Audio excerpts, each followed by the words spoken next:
उपवर्गीकरणाच्या संदर्भात या संदर्भात अनुसूचित जातीच्या प्रचंड मोठा मोर्चा अध्यक्ष महोदय आज निघालेला आहे। लाखो लोक या उपवर्गीकरणाच्या विरोधात, साधारणतः 5 लाख लोक या वर्गीकरणाला उपवर्गीकरणाला विरोध करण्यासाठी आले। अध्यक्ष महोदय, अनुसूचित जमातीचे 58 जाती आहेत। बाबासाहेब परमपूज्य डॉक्टर बाबासाहेब आंबेडकरांनी संविधानामध्ये उपेक्षित, शोषित, दलित, पीडित माणसाला 100% आरक्षण देण्याची तरतूद केली अध्यक्ष महोदय, त्यांच्या लोकसंख्येप्रमाणे। आणि यामध्ये कधीच त्या समाजात मोडणाऱ्या, त्या कॅटेगरीमध्ये मोडणाऱ्या 58 जातीचा समावेश त्यामध्ये आहे। आता यामध्ये 2 भाग पाडून यामध्ये कुठल्याही बदर समितीची नेमली।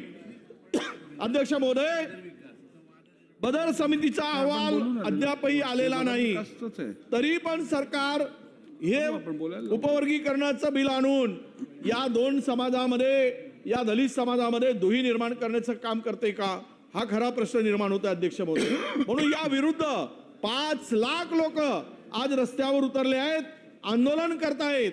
म्हणून माझी सरकारला, माननीय मुख्यमंत्री महोदयांना विनंती आहे, एक तर बदर समितीचा अहवाल पटलावर अजून आलेला नाही, त्या अहवाल आल्यानंतर यावर जर चर्चा होऊन आपल्याला पुढचं काही करता आलं तर निश्चित आपण त्या संदर्भात चर्चा घडवून करावं।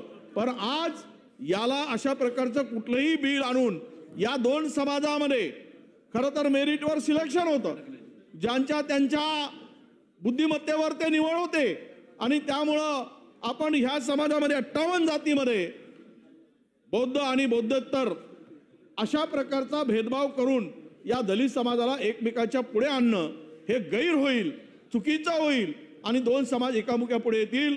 म्हणून या विरोधात, याला विरोध करण्यासाठी हा 5 लाख लोकांचा मोठा मोर्चा आज निघालेला आहे। सरकारला आमची विनंती आहे की आपण बदर समितीचा अहवाल आल्याशिवाय हे कुठलेही पुढचं पाऊल उचलू नये, त्यावर चर्चा करूनच आपण निर्णय घ्यावा, अशी आमची सरकारला विनंती अध्यक्ष महोदय।